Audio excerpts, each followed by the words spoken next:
Imagine um, some of the members of our team here who work behind the scenes, our directors, representatives of the NSIA, uh, members of the Office of the Chief of Staff in the presidency here, many people who do a lot of very unrelenting, demanding work towards actualizing these projects that many of you never see, perhaps will never meet except for occasions like this. But there will probably be no PIDF without what they do. So when I speak here about the PIDF, it is they who really are speaking. I'm just their representative. So that said, let me also say that for those who are not familiar with what the PIDF is a Presidential Infrastructure Development Fund. It started, I think, around 2017 or 2018, thereabouts, and it was a response to the clear insufficiency of our national annual appropriations to meet the very, very big capital and infrastructure commitments that we had to discharge. The fund is made up of returns on investments. So some of our dividend income from the NLNG is in that fund. The other big component of the fund is monies that had been, to use street language, stolen from Nigeria, from previous administrations, taken out in hundreds of millions of dollars. And President Buhari has been advocating for the returns of these funds. Some of them have come in, some with very, not very palatable conditions, but nevertheless, some of the monies have come in. And so, what is different from this administration and some administrations in the past, therefore, is that while some administrations were taking our money out and going to stash them away by individuals, not the administration as a whole, some people were behaving badly. This president sees the need to bring back those monies and invest them in some of the things that I will show you and use them to improve the lot of Nigerians, because that money really belongs to us. Now, the fund is managed by the Nigerian Sovereign Investment Authority, NSI, so that's why they are here. So they manage the funds, they pay the contractors. So again, as far as these funds are concerned, the money doesn't come to our ministry, we don't touch the money, we don't see the money. What we do is we execute our contractual obligations with our contractors. We certify stage payment. This has been done. This is the estimate, is measured, is calculated based on the BEME. We certify that it is due for payment, and we send it to NSIA. NSIA now pays the contractor. They have their own consultants too, who also go, so they don't just take our word for it. So that is the governance around this. So I'm going to start, well, I think that deals with essentially this slide, the background to the fund. What you see here are the projects under the PIDF. It's not, they're just a few projects. So there are those projects that have given us some headaches, if you like that word, as a country for some time. The Lagos-Ibadan expressway. That road has been in the making since maybe year 2000, and no construction worthy of the name has taken place there. until this fund kicked in, really. The other project is the second Niger Bridge. Again, we've heard about it. Second Niger Bridge is coming.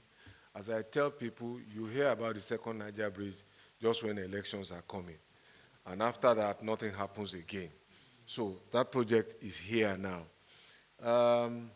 And then, of course, the Abuja-Kaduna-Zaria road.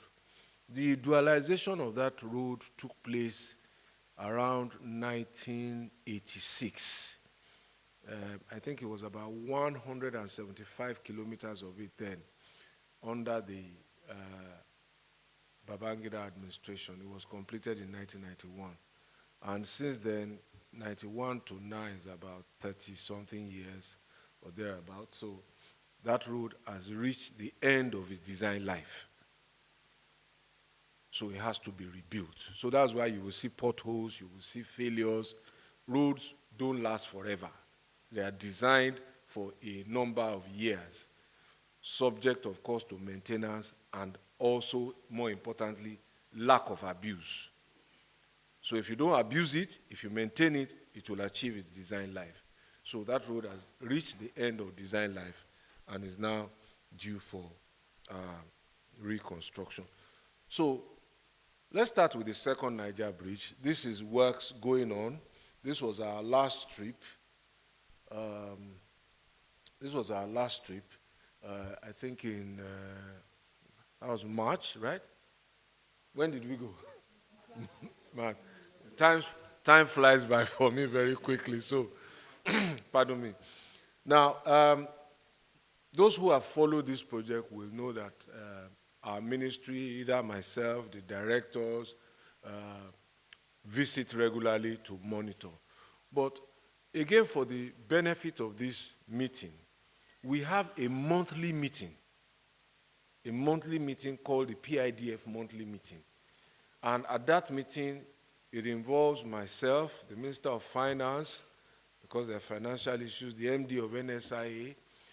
Meeting is chaired by the Chief of Staff to the President and all our directors. And what happens is to assess progress. And from reports from that meeting are passed on to the President because he's very, very passionate about this project. So he has first-hand knowledge of what is going on this project, even without actually visiting. So last year we visited, the Chief of Staff said, well, we see these things on slides, the contractors present to us every month. I want to go and see what is going on. So last year or so, we went to all the trips, all the 3 projects, but the Chief of Staff was only able to accompany us then on the Kaduna-Zaria, where we had a town hall meeting. Some of you might remember. His work schedule here made it impossible for him to complete the 3. So this time he said, let us go and see the bridge. So that's what. And what you see here really is the last lap of work going on. So let me move a little more quickly. The first slide to the left is the link road. And those structures you see in the middle are the toll plazas, 16 in all, where this is. So what is left now, and the buildings that will service it, what is left is just the canopy and all of that. The one to the right is the access road to the bridge. And the one to the bottom left and right left are aerial shots of the bridge. So those 2 places where you see like red items, they are structures for launching the beam. So those are the 2 places left to complete the bridge work. And they are just a few meters, maybe the distance between here and here. So I think one part of it would have been completed by the 15th of March. That was the deadline. So after we left. And the final part is targeted for April the 2nd. And so the bridge component will be absolutely finished in April. What will be left are some of these link roads and so on and so forth, which we hope will. So this is just to give you a sense of what we're dealing with. In the middle there is that bridge. The sky blue area, let me see, I think there's a pointer here somewhere. Yeah, yes. This is the River Niger and all of its tributaries. So this part is the bridge. This is the bridge itself, and this part is the access road, all this blue part up to here. I hope you can see. So then there is another part of this component. So all of this from here to here is 206 billion naira, thereabouts. 1.6 kilometer bridge and 10 kilometers of access road combined. Now, from here to here is 17 kilometers of access road in, I think this is the,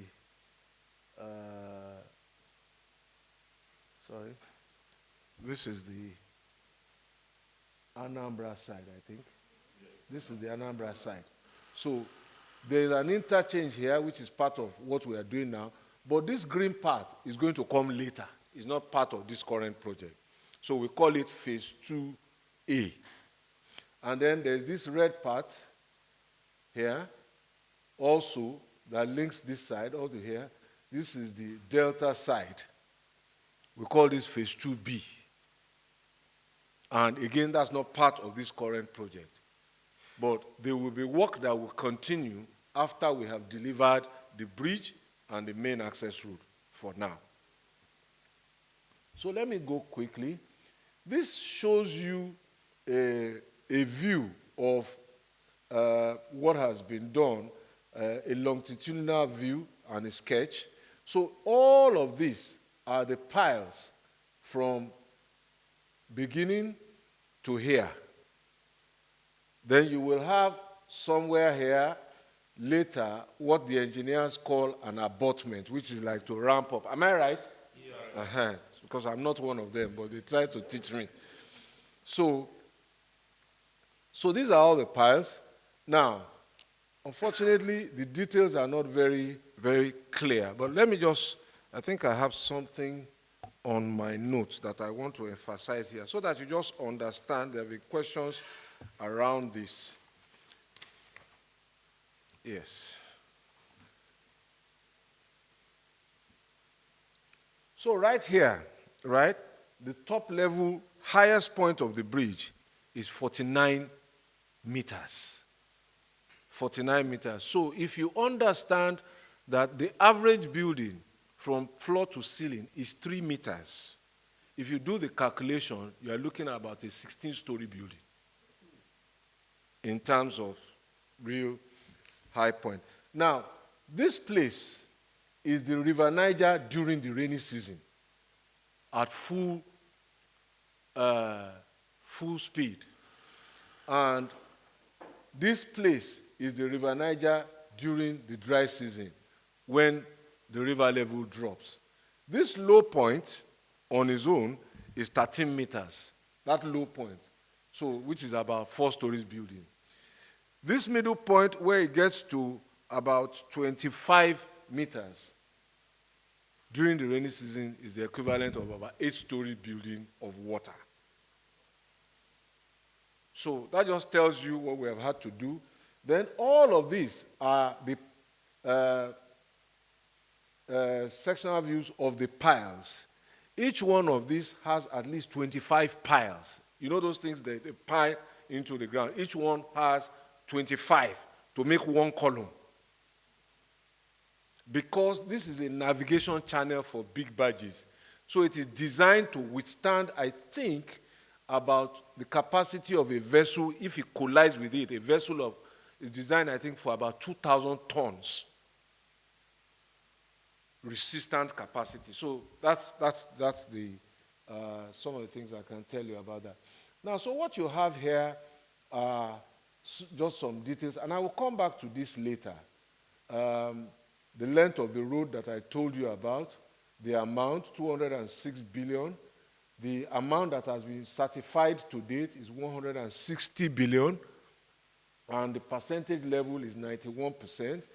At the moment, 1,486 people are directly employed here. So this is a place where people go every day. I say, leave home and say, I'm going to work. So if you look at that, that is 1,484 families. But I will come back to that. Then the spin-offs, the indirect jobs, and I will come back to this again. 8,110 people live off this bridge. Because this is happening, they are employed. Not employees of the company, but they benefit from this. So let me quickly, I will skip this because I'll come back to it in my conclusions. So let's just talk about what is happening. So we took some people on our last inspection. This is what some of them are saying. We are happy. We have been hearing all this while about the second Niger Bridge, but today at least I am stepping on it. The FG has really actualized the dream. That's Stella Ibuka. Then we are happy. We thank the FG for making our dream come true. This has been a dream for many people. Maureen Eziokeke.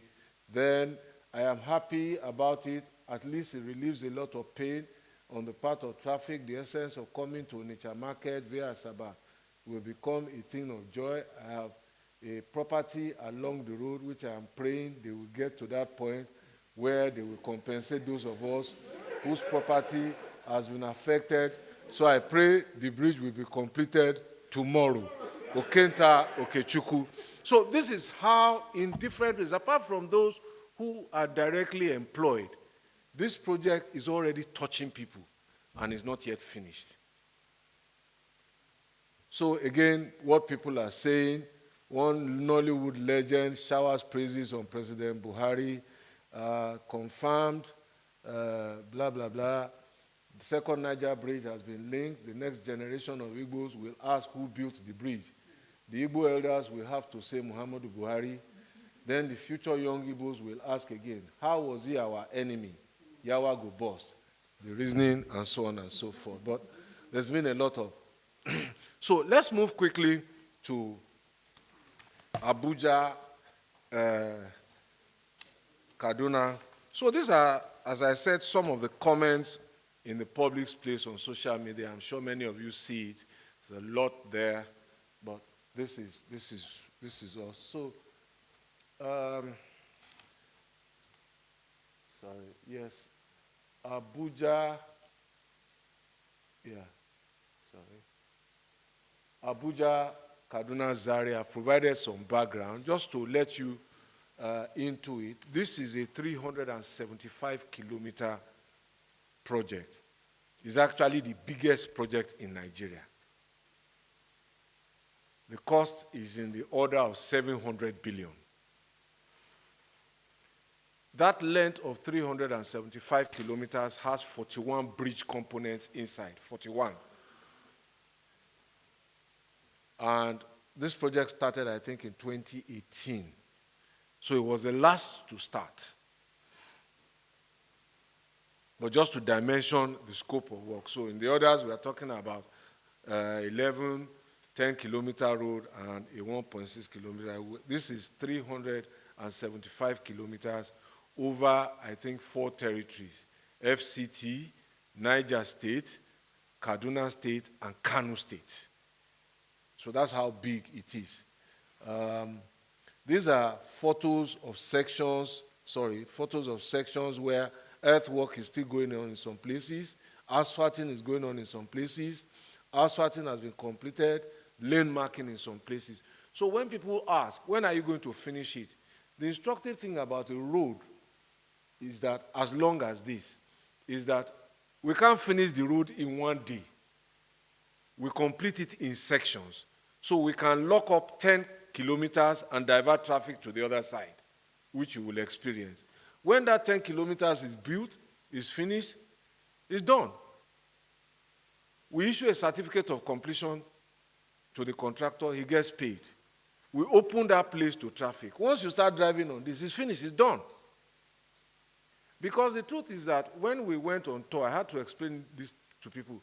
Can you imagine if we didn't do it this way? The only other way to do it was to close the road so that we can have one perfect symmetrical construction. That doesn't happen like that anywhere in the world that I know of. So assuming that we wanted to pour asphalt on one day, where will we get asphalt? Which companies can produce asphalt to cover 375 kilometers of 4 lanes at once? There's no such capacity anywhere in the world in 1 week or in 1 day. Then let us remember, asphalt has to be laid hot at a specified temperature.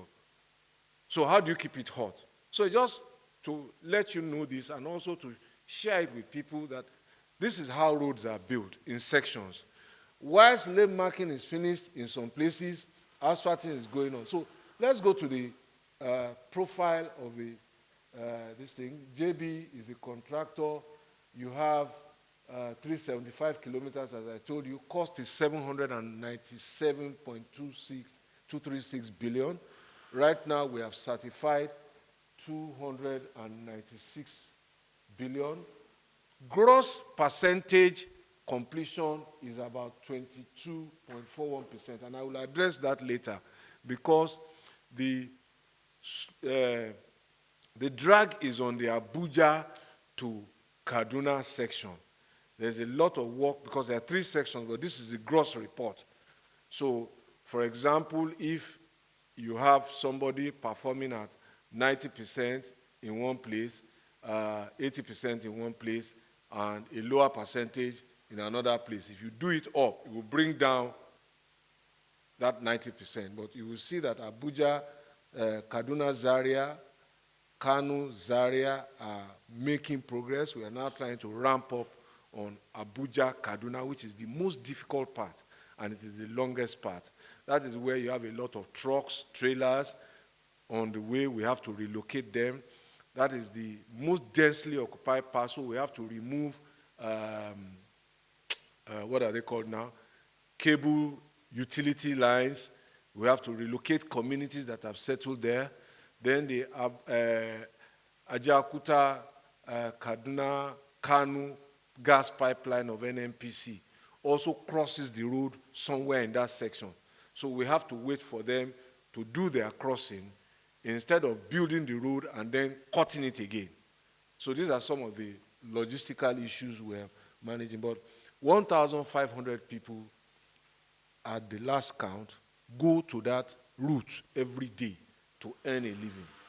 And this is important to note. In spite of the security challenges, people still go to work. This is the livelihood source. They must go. So what am I saying? We don't want any security challenges anywhere. But the point I'm trying to make is that sometimes the way the security issues are reported overlooks the fact that people still have to go to work, and they actually do go. We would love a situation where there are no security challenges. Of course, indirect jobs are about 3,100. I will come to this part again in my summing up, because it's important to tell the story as I want to tell it. Of course, these are some of the comments: the thickness and the wideness of the Abuja-Kaduna. This is the quality of work that is being done, the thickness of the asphalt, the sub-base, and the cement mix on the pavement.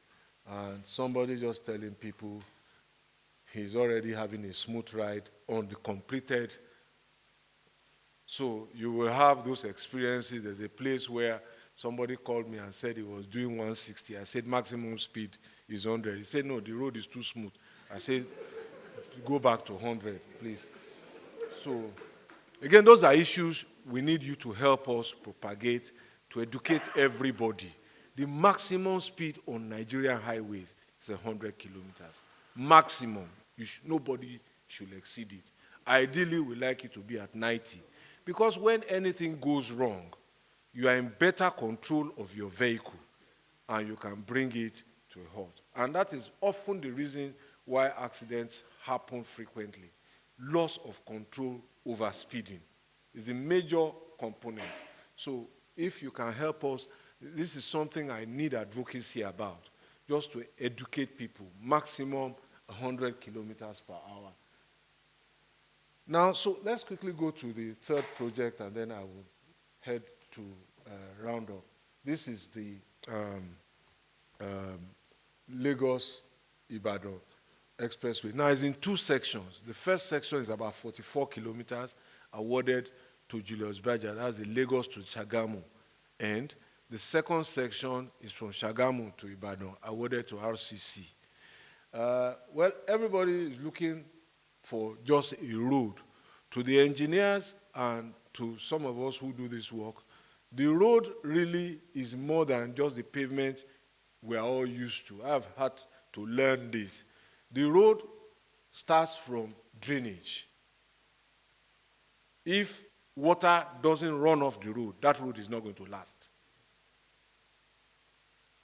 Because, and let me spend a little time here, all what makes up a road, from the laterite that is compounded to the cement, we are looking at taking pieces and bits of things and compound it into a whole. Not so, over kilometers. So we are binding things together, essentially. So anytime water starts getting in and can't go out, what does water do? It dissolves things. And that's where, as simple as that, the road begins to fail. Water is even more tolerable. Items like diesel, petrol are much more deleterious solvents. They will quickly destroy your road. So that's why people must not park and be changing engine oil, removing diesel, selling petrol on the roadside. It is the beginning of the end for that road. And I hope that this audience can help us take that message as far as it should go. It's like setting a house on fire after you've built it.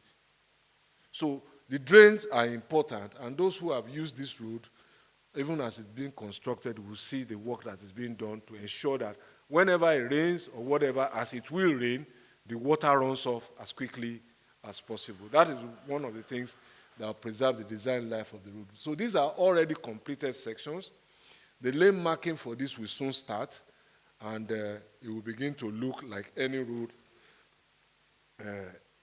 we've seen in the world. So that section, section 1, Lagos to Shagamu, JB, 43.6 kilometers, as I said, is 134 billion, because what we're doing there is that we're expanding the existing route from 2 to 3 lanes on each carriageway. And we're also providing some other services, service lanes. Amount that has been certified is 83%, 57% completion, and 396 jobs directly, employment, 485 indirect jobs. Just like the Abuja-Kaduna highway, the Lagos-Ibadan expressway also has at least 40,000 vehicles using it every day. So this is what we have to manage while we are constructing. So for people who have been concerned, oh, this thing is taking long, we wish we could shut it down, but we can't. So we have to manage traffic every day for people to get on with their lives. So let me quickly go. I'll come back to this. That's another slide I've missed. I'll come back to it. So this is section 2 from Shagamu to Ibadan by RCC. So you will see there the stone base is being applied. So after the lateral compartment, we use cross stones, and it is compacted, as you see on the roller on the side, to a significant thickness, and then the asphalt comes on top of it. Now, instructively, let me point out that this road is being reconstructed. So what is really happening is that we are excavating the entire road, removing bad soil, and rebuilding back to at least we're excavating to over 1 meter deep on each inch of the 127 kilometers on both sides. So, and it's important to emphasize that. So it's not as if we are just scraping the surface. We are excavating and trucking away all those materials that have been dissolved over the years by diesel. We can't use them again. So we're getting fresh soil. And the same thing is being done using a different technology on the Abuja-Kano. What is happening in Abuja-Kano is that the new technology has come to Nigeria by Julius Berger. They take the the old material, go and reprocess it, recycling, use chemicals and additives, and then bring it back. But that technology is not available here. And the engineers will tell you that if you build with old or recycled material, because they have been exposed to the elements for a long time, they are stronger if you reuse them. So these are area shots of, as we are building, is beginning to take shape. So the central carriageway there, this is concrete work done inch by inch, meter by meter, until it crosses the entire 127 kilometers. This is manual and mechanized labor to build that concrete barrier over 127 kilometers. So this contractor has 84 kilometers, 176 billion contract sum, certified 123.8 billion, percentage completion 69%, 734 workers, 1,733 indirect jobs.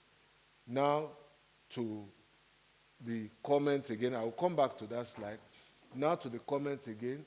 So for the first time in over 10 years, Lagos-Ibadan Expressway was completely free on Sunday when commuters are trooping to Lagos to prepare for the weekend. Completely free on March 20th. That road makes it to my Thanksgiving list every weekend. So this is somebody's Thanksgiving item. So much quality, the drainage and the curbing are totally wonderful and visionary. One eternal problem solved, 100%. Dear drivers, Lagos-Ibadan is not a race course. It is asphalt 8. There is no need for speed. Please calm down. Don't rush to heaven or hell. So, and I think we need to keep that message, as I said, going.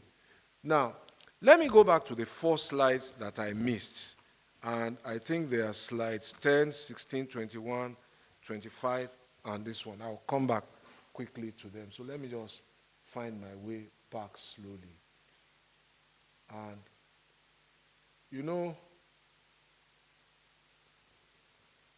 I don't know how many of you are aware or familiar with the Marshall Plan in Europe at the end of the Second World War. If you are, you will see that from after the Marshall Plan, every country has realized the intrinsic value of infrastructure as an economic driver. If you want to grow your economy, build the infrastructure, whether it's telecom, whether it's shipping, whether it's aviation, whether it's transport. The more infrastructure you have, the more efficient you will be, the more competent and productive you will be. And what happens during infrastructure delivery is that money trickles through the entire value chain. People make money, even if they don't come out to say, I am making money. So let's go through some of it. On the second Niger Bridge, to construct that bridge, we're looking at 2,806 tons of cement. 2,806 tons of cement. Let me do the math for you. If 1 ton is 1,000 kg, divide by 50 kg per bag and multiply by this. You will see how many bags of cement is being consumed. Reinforcement, that is steel, 2,613 tons. Coarse aggregate, 14. So coarse aggregate comes from quarries. Blasting, crushing, processing, 14,206 tons. Fine aggregate, 3,757 tons. Crushed stones, 8,684 tons. Bitumen, 761 tons. And diesel,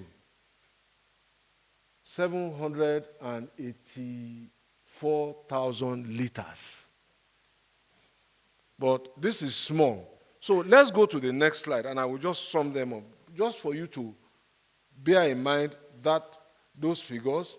So this is Abuja-Kano. Same thing, 131,000 tons of cement. 14,000 tons of reinforcement, quartz aggregate 217,000 tons.